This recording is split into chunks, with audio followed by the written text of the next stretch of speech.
Allez, retournons dîner. Je m'arrange un peu et je vous rejoins. Esrim se dit à cet instant que les mets sans saveur servis au dîner chez ses parents sont conformes à la vie affective des Patterson. Sa mère adorée n'a aucune disposition pour l'amour de quelque nature. Elle pense que la meilleure façon d'aimer son fils, c'est de lui faire sans cesse du chantage affectif. Asara se complaît dans la grandiloquence d'une mauvaise comédienne. Elle continue à surjouer ses émotions pour parvenir à ses fins, avec son mari et son fils. Le repas est préparé et servi par le homme robot, dénommé Maxi.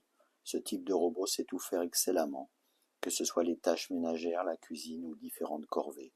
Il fait partie intégrante de la famille. Il remplace aussi affectivement les animaux de compagnie qui ont disparu. Ces robots possèdent une forme d'empathie particulière. Ils conversent aisément et se révèlent d'une très agréable compagnie. Ils peuvent jouer ou se balader en famille. Ces Home Robots sont aussi des mouchards au service de la DMA.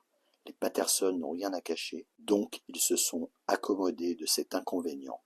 Après le repas, FS propose de s'installer dans la confortable pièce de réception donnant sur la grande terrasse. Il commence alors à vraiment s'exprimer. Vous tenez absolument à partir si vite en ces jours d'union.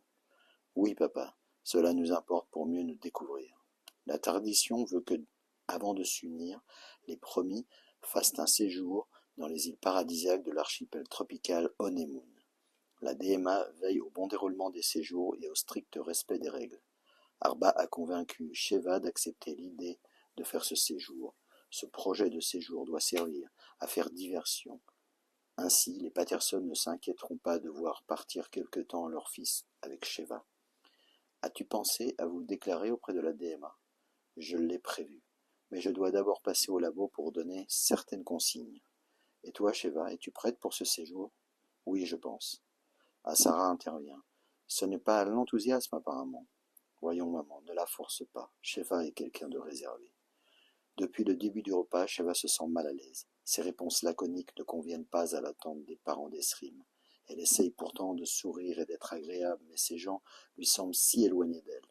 Au Home Lab, Ramishim est furieux car il vient de perdre le contact avec la nanopuce alpha, celle qui lui permet de garder le contrôle sur le cerveau de Sheva. Heureusement, les autres puces fonctionnent toujours. Il s'évertue à trouver rapidement une solution au problème, car Sheva est désormais livrée à elle-même. Elle se sent soudain perdue. Elle a toujours ces flashs bizarres qui viennent inopinément brouiller ses pensées.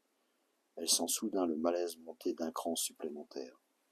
Je suis désolé, mais je vais devoir prendre un peu l'air frais. Rien de grave, Sheva? Non, FS. C'est juste une petite gêne passagère.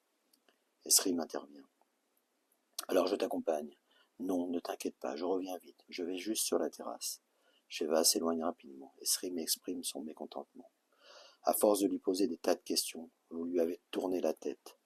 Elle est un peu fragile, non? Maman ne recommence pas. Elle est comme elle est. Elle n'est pas dans sa meilleure période à cause d'une mauvaise chute qu'elle a faite il y a peu. Je vous en ai déjà parlé. Quand nous reviendrons du séjour, elle ira beaucoup mieux. Vous verrez. FS se montre sceptique. On lui souhaite écoute, mon fils. Je crois qu'elle ne nous apprécie pas beaucoup. Elle est froide et distante avec nous. Cocasse cette remarque de la part de son père, qui lui-même n'est pas un modèle de chaleur humaine, se dit Esrim. Il lui faut absolument écourter au plus vite cette rencontre avant qu'elle ne tourne au fiasco. Quand Sheva revient à table, Esrim lui propose d'écourter la soirée. Nous devons partir tôt demain.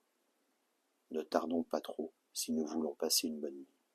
Sheva acquiesce, satisfaite d'échapper enfin à ce traquenard.